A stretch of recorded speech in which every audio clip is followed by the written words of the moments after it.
अगर आपका ज़मीन जिसके ऊपर आपका मकान है या फिर आप उस पर मकान बनाने के बारे में सोच रहे हैं, अगर वो कंप्लीटली रेक्टेंगल शेप में है, यानी कि जितना पीछे उसकी लंबाई है सामने से भी उतनी ही है और फिर लेफ़्ट में जितनी उसकी चौड़ाई है राइट में भी उतनी ही चौड़ाई है, तो उसका एरिया आप आसानी से निकाल लेंगे। या फिर यही काम छत में भी हो सकता है। घर का जो छत होता है वो अगर आयताकार है या फिर वर्गाकार है, रेक्टेंगल के शेप में है या फिर स्क्वायर के शेप में है, तो आप उसका एरिया आसानी से निकाल लेते हैं। किंतु जब वो एक रेगुलर शेप में नहीं होता है, वो कम्प्लीटली आयताकार नहीं होता है या फिर वर्गाकार नहीं होता है, तो फिर आपको उसका एरिया निकालने में थोड़ी परेशानी होती है। यानी कि पीछे उसकी जितनी लंबाई है सामने से उतनी नहीं है, या फिर जितनी चौड़ाई इधर है इतनी चौड़ाई उधर नहीं है। आज के वीडियो में हम लोग यही बातें करने वाले हैं कि इस तरह के ज़मीन का, लैंड का या फिर घर के छत का एरिया हम लोग कैसे निकालें। तो आइए वीडियो को शुरू करते हैं। Hi everyone, welcome you all to my channel. आज के वीडियो में मैं आपको एक ऐसे ज़मीन का एरिया निकालना सिखाऊंगा, या फिर छत आप कह लीजिए, इसका एरिया निकालना सिखाऊंगा, क्षेत्रफल निकालना सिखाऊंगा, जो कि एक रेगुलर शेप में नहीं है, यानी कि उसकी लंबाई जो है वो पीछे से और सामने से अलग है और चौड़ाई भी अलग अलग है। तो इसके लिए मैंने एक एग्जाम्पल लिया है और इस एग्जाम्पल का हेल्प लेकर के मैं आपको एक्सप्लेन करूंगा कि इसका क्या तरीका है। और जब आप किसी अमीन को बुलाते हैं और या फिर किसी जानकार आदमी को बुलाते हैं, तो वो इसका एरिया, चाहे वो इंजीनियर ही क्यों ना हो, तो वो इस तरह के ज़मीन का एरिया किस तरह से निकालते हैं, आज के वीडियो में मैं आपको ये बताने वाला हूं। तो बने रहिएगा वीडियो के साथ। और शुरू करने से पहले, if you are new to my channel, तो ये कम्प्लीटली मैथमेटिक्स का चैनल है। आपको यहाँ पर कंप्लीट मैथमेटिक्स के बारे में बताया जा रहा है, बताया जाएगा, या बहुत सारे वीडियोस बने हुए हैं। तो आप चैनल को सब्सक्राइब कर लीजिएगा after watching this video fully. And अगर अब तक आपने वीडियो को लाइक नहीं किया है तो पसंद आए तो लाइक ज़रूर कर दीजिएगा। तो आइए वीडियो को शुरू करते हैं। तो यहाँ पर देखिए, एक जो मैंने उदाहरण लिया है एग्जाम्पल, इसमें आप जैसा कि देख रहे हैं ये एक ज़मीन है, लैंड है, और ये आपका छत भी इस शेप में हो सकता है। हालांकि ये होता नहीं है, लेकिन कहीं कहीं पर इस तरह का छत भी लोग देते हैं जिनके पास मतलब बहुत ज़्यादा ऑप्शन नहीं है, बहुत कम ज़मीन है और उन्हें पूरा कैप्चर करना है।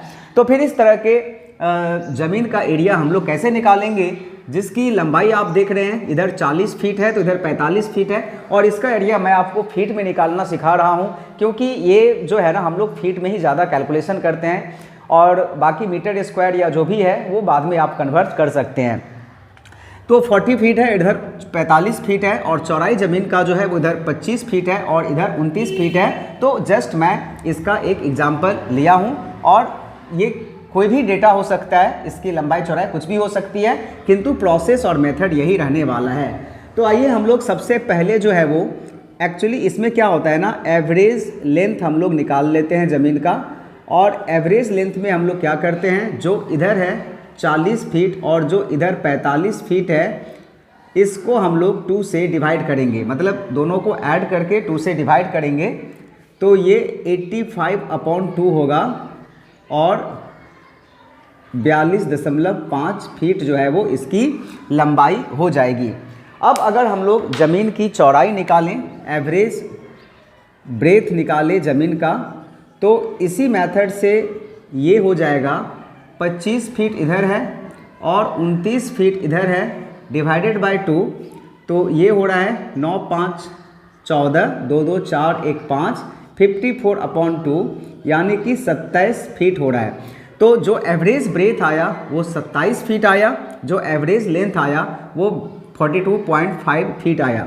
एक बार मैं आपको बता दूं कि जब आप, ये मैं एक अलग से टॉपिक लेकर के आपको बता रहा हूं, और इसे आप मैथमेटिक्स से रिलेट ना करें, ये स्कूल मैथ बिल्कुल ही नहीं है। आप इसको इसी तरह से लें और एक एरिया जो है, वो जो तरीका है निकालने का, वो आप सीखिए और इसी तरह से आप एरिया निकाल सकते हैं अपने ज़मीन का।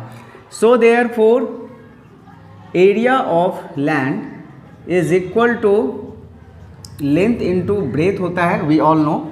तो लेंथ इसका जो है वो अभी है 42.5 और जो ब्रेथ है वो 27 स्क्वायर फीट। तो ये इसका एरिया हो गया।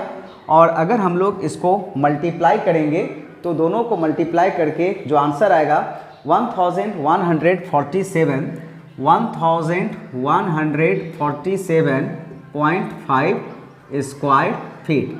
तो ये जो है वो ज़मीन का एरिया होगा 1147.5 स्क्वायर फीट। और यही वो तरीका है जिससे इंजीनियर भी लैंड का एरिया निकालते हैं, जो इस तरह का लैंड होता है। और अमीन भी और जो भी है, आप जिससे भी बुलाएंगे, जो भी जानकार आदमी को बुलाएंगे, वो इसी तरह से इसके एरिया को कैलकुलेट करते हैं।